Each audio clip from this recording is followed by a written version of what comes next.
Hey guys, Infidel 1258 here. We're doing another video here, and we're going to be talking about a frequently asked question that I think is really helpful, and it's going to apply to a lot of people. So let's try and get into it today. And the question is this: if I had $100 today to invest in this game, how would we use it? What would be the best way to apply that to Splinterlands in order that it's going to grow and help me succeed in this game? And I think there's a few different ways to look at that, and let's try and look at a few different options, and you guys can use that information and apply it or ignore it however you see fit. So the first things first is that you I really think you got to get a spell book. I think there's a lot of things you can do in cryptocurrency.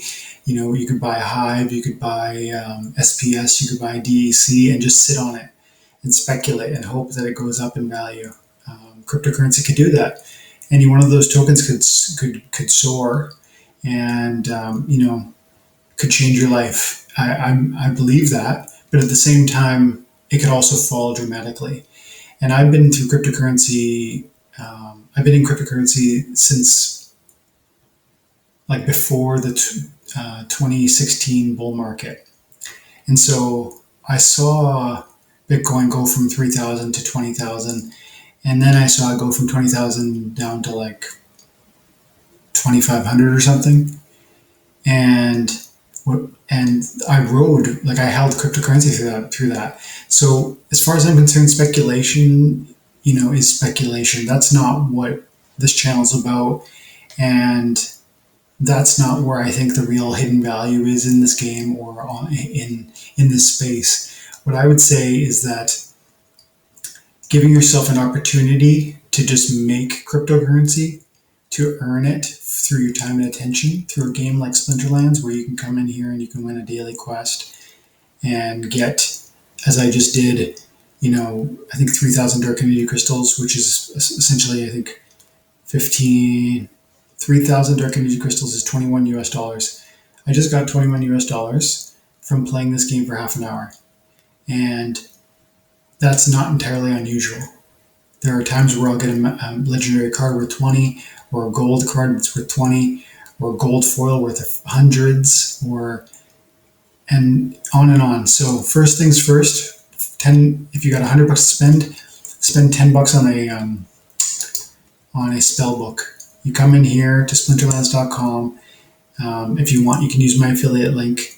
If you don't, that's okay. If you do, I will from time to time send delegations your way, which is free cards that you can use to help climb the ladder and then earn more rewards for yourself. But $10 on a spell book, that's going to get you into this game, and you're going to start earning daily and season rewards. And that's something that snowballs. It takes time, but with interest, attention, and intention, you are going to grow your deck of cards into maybe dozens of dollars, or hundreds, or thousands. It depends on your commitment as well as kind of your vision for some of this stuff. It took me 32 months to grind and playing this every day, and then finding ways to scratch and claw my way a little higher. At first I was playing multiple accounts, and that gave me more loot chests than if I just put it all into one deck. And then they changed the power rating, and so I tweaked things. Then I sold some cards and I bought some packs. Then I sold some Steam, which I was earning through Steemit. And like the whole time I'm just like, I saw these NFTs. These are non-fungible tokens, and I saw them as uniquely powerful, as an opportunity for me and anybody who wanted to get into this game, because it had such a small user base, and as that grows, so too does the valuations on these things. But you can get in the door for $10, and you might think, well, then I'm going to have to spend lots and lots of money after that. Yes, no, up to you. Really, it is. You can play for free after you buy that $10 spell book, and then you got $90 left over. What if you wanted to spend $90 on some cards and maybe give yourself a fighting chance to get into silver? Well, let's go over to Peak Monsters. And the first thing you have to do, and I say this every time I talk about building a deck using rental cards, if you had $90 left over after buying Spellbook, I wouldn't say spend it on rentals. I would say invest some of it, anyways, into permanent cards that you're going to keep, because you're going to watch those cards appreciate as the years go by, and you're going to benefit from having that steady and consistent um, deck of cards, knowing that you always have a Delwyn Dragon Scale in your pack is going to give you a confidence when you come into those matches. Like, you're going to know what to do.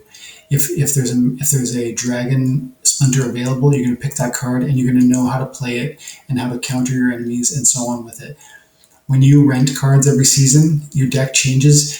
You have to relearn the synergies. You have to relearn, the combos, and so I think come in here and start.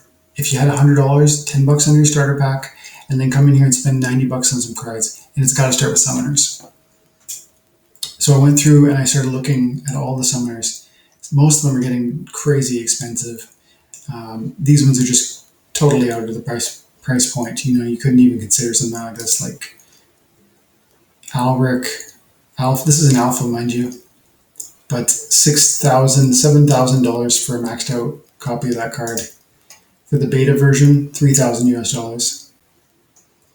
But what you could do is you could come in here and look at some of these more modern ones, like Quid Yuff, Contessa, Vera, Delwyn. Delwyn happens to have a copy. Oh, isn't that's funny. There was a level 3 Delwyn in here for $16 and it sold. I put it in my cart so I could show you guys during the video, but it's gone. It was right here. And level 3 would have been an awesome thing to have. So still, the point is, come in here and look for summoners that you can afford that would give you some, consistency and some power, at least in the lower levels in silver or bronze. There's three other ones, and there's 2 dragon summoners and a Wizard of Eastwood. So let's go look at the Wizard of Eastwood, see if he's still available. Okay, he is. For 50 BCX, this is an interesting option. 50 BCX, you're paying $3 a BCX. That's going to put your card power right between level 5 and level 6. This is going to be, this summoner is going to allow you to be strongly competitive in silver, and depending on your supporting deck, competent in gold. And slowly you're going to get 10 more and you're going to be up to level 6, and then that's going to be a true gold level summoner. I like this guy. I have this guy. Minus armor is not the best buff in the world, but that's why he's so much cheaper than some of these other guys. And for $150, that's an actual summoner that's going to, allow you to that's a real summoner. Some of these are just like small, but that level 5 is pretty decent. And I think it almost goes without saying that these cards are going to continue to appreciate because the number of users is just going through the roof, but also because of the burning of these cards, that I think that 150 is going to be chump change at some point in the near future. So if you're into speculation, look at it that way. But I would say forget about the speculation and just understand that you could earn cryptocurrency by having a card like that through your daily and your season rewards. And in that way, think about it as an investment. You'd probably, if you like video games, you're going to spend money on video games. A new AAA title is going to cost $100 probably. That's $150 for that card, and it's going to give you a decent shot at least silver and potentially in gold. But there's 2 others here. There's the Camilla Sungazer. This card's so underrated. This is a legendary summoner that takes away 1 damage from your enemy. I don't love the negative buffs, like the nerf benefits. I prefer when my summoner gives my team a positive benefit, as opposed to doing a negative nerf to my enemy. However, for 3 cost, this is essentially a duplicate of the Zintar Mortalis.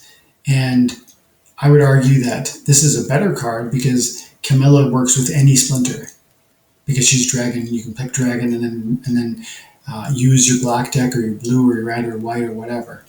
And look at this. Mind you, I know this is over $100, but just just notice the cost of this card as opposed to some of the other cards.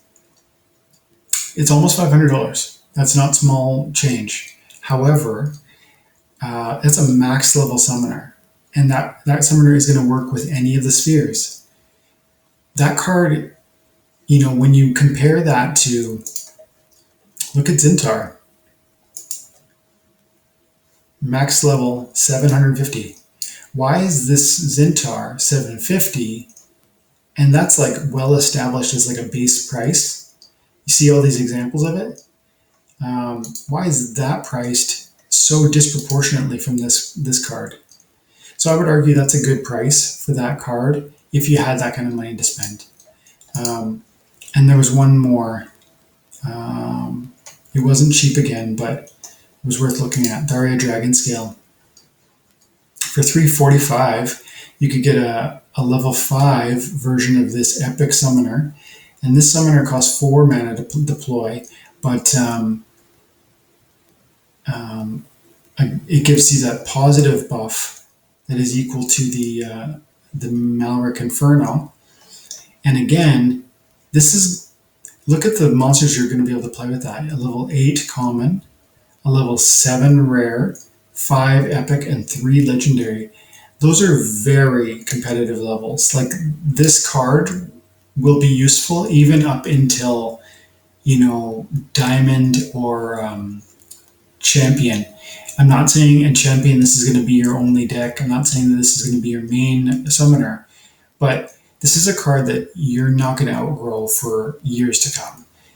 And for $345, when we compare it to any of these other ones, even the cheapest one, which is Delwyn, $850. And mind you, that's maxed out. That's a maxed out version of it. But still, $375 versus $850. Or again, the halfway there, Eastwood, is $150. That's the best bargain out there right now. But this is significantly lower in power level than the Daria Dragon Scale.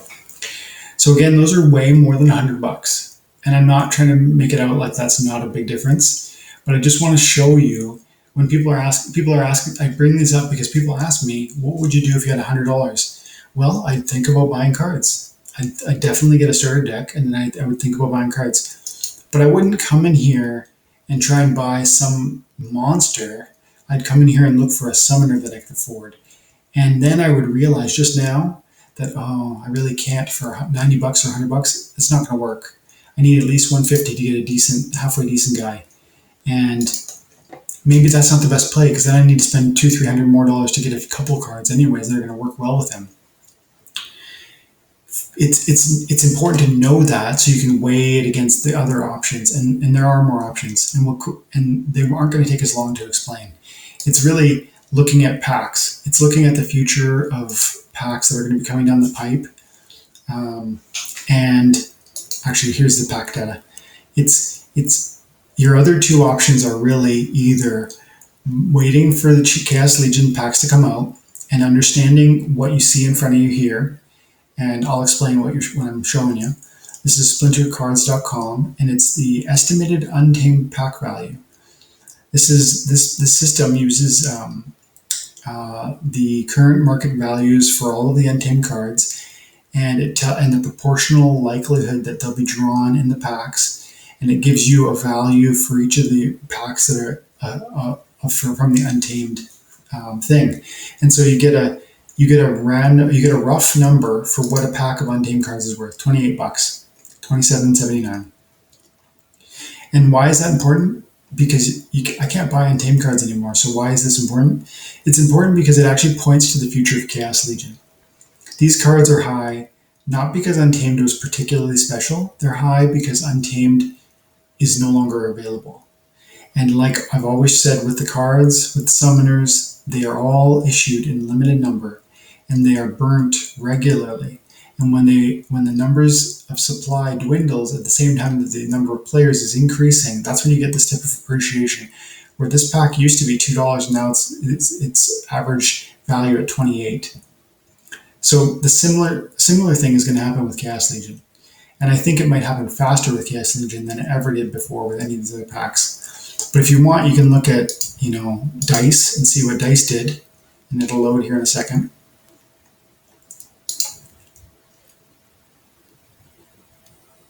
And it just automatically grabs the data right away. And you get $25 value. So those are the two most recent packs. And for it to give you those types of values, I think is indicative of the fact that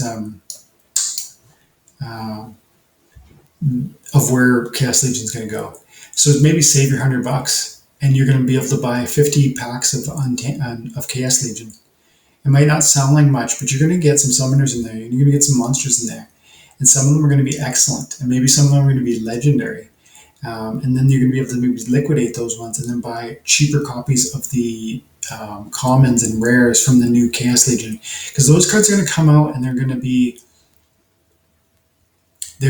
low, have lower prices than some of these Untamed and Dice cards for a while. It's not going to happen. It's not going to happen for long. But there, for maybe a few days, maybe a few weeks, the prices are going to be lower than you would think.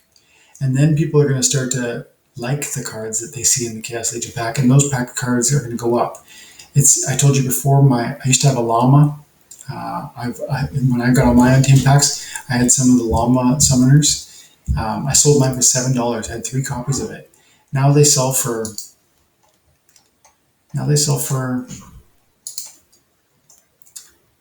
one copy sells for $800. This guy right now, if I had a copy of this, I could go in here and click sell for $600 US, and it would happen instant. So the point is, there are going to be cards that you're going to receive in the Chaos Legion packs that are going to be this good, and at first they're going to sell for $7, and you're going to think, wow, $7, I could do a lot with that. I could go out and buy some other common or rare, but in a year or 6 months or something, or heck, who knows, 6 weeks maybe, I don't know. It could go like this. And so I show you that you could buy some cards, and if you wanted to, there are some decent summoners in here for a decent price, not $100 though. And then if you did buy this, you're still gonna have to get some other monsters. But what you could do is you certainly could come in here and buy some packs. Wait when the Chaos Legion, specifically when Chaos Legion launches in September or October. Or lastly, you could get some loot chests. And how do you buy loot chests? Well, you come over to splinterlands.com and you buy some quest potions. And those are going to sell for $1 a piece, 1,000 credits. And then when you activate it by completing a daily quest, you're going to receive 5 extra loot chests. So what's a loot chest reward worth? 83 cents, according to the up to the minute calculations done by this algorithm. Okay, so you're talking $4 worth of rewards for $1 worth of potion. And so you could come in and you could spend $100 on those daily quest potions. And every day, by playing this game with your spell book and those potions, you're going to be receiving 5 loot chests every day, even if you're in bronze. So this, depending on what your appetite is for investment, this is going to be the cheapest thing you could possibly do. That's almost certainly going to have some fun rewards, and it's going to be that carrot on the stick that's going to keep luring you down the road, getting you back in the game every day, and helping you to build those rewards through that investment of time. And you will build rewards through your investment of time, but this is going to be that carrot that keeps you on the road, and it's not going to cost more than $100. It's going to be like I forget. I think it might be $80 to buy no, I guess they're 100 each. Anyways, for $100, you can get a lot of these potions and your starter pack. So that's the easy, the cheap route, but it's also the small route. Maybe the middle of the road thing, but it's definitely going to keep you on budget. Just save your $100 and buy 50 Chaos Legion packs when they come out, or the new mini pack. But I would really recommend you wait to Chaos Legion, because Chaos Legion is going to have more airdrops, and that's going to mean more opportunity for free cards from your investment of those packs. And lastly, if you really think, well, if you've listened to this whole video and you think, well, he makes a good point about the price appreciation on the cards, and I really do like the game, and I think I want to stick around for years to come. Then just bite the bullet and get in here and buy something like this Eastwood for 150 bucks, or better yet, that Daria. That Daria is a great deal for the level that it's offering. 350. At that level, you're going to be able to compete at higher levels. Yes, you're going to need some rentals probably, because you're not going to have, unless you're going to drop $1,000 more on some monsters that are going to give you these levels. Probably you're going to need to do some rentals. But what if you got this one card under your belt and then you rented 5 or 6 others that are going to help you be competitive at gold and diamond, and then slowly you start to earn season rewards that build out your deck for free. It's food for thought, guys. But definitely this game is worth your time and attention, and it's worth understanding your options. And that's what this video has been attempting to give you, your options. If you wanted to make a small investment in this game and you were thinking 100 bucks, credits right there through PayPal, and then go to the shop, go to the potions, buy the quest potions. And if you buy 100 of them, you're going to get 15 for free. 15 for free. So that'd be $71 for me, and I think it's more for you probably, because I'm in a guild. So there you go. There's the cheap but long term. There's the short term. And then there's the really long term. I'm going to be in this game and I'm going to grind into champion one day, and I'm going to make the most of this opportunity. So I hope you enjoy that video. I hope you got something from it. And if you did, please like and subscribe. We do Splinterland content here every day. We do gameplay, and you can check out our gold grind or our champion grind, where we try and show by example what you could do to have success at all various ranks, or some of the educational stuff where we talk about this game and everything to do with it. So guys, that's it for now, and thank you so much for your time and attention, and have a good night. God bless.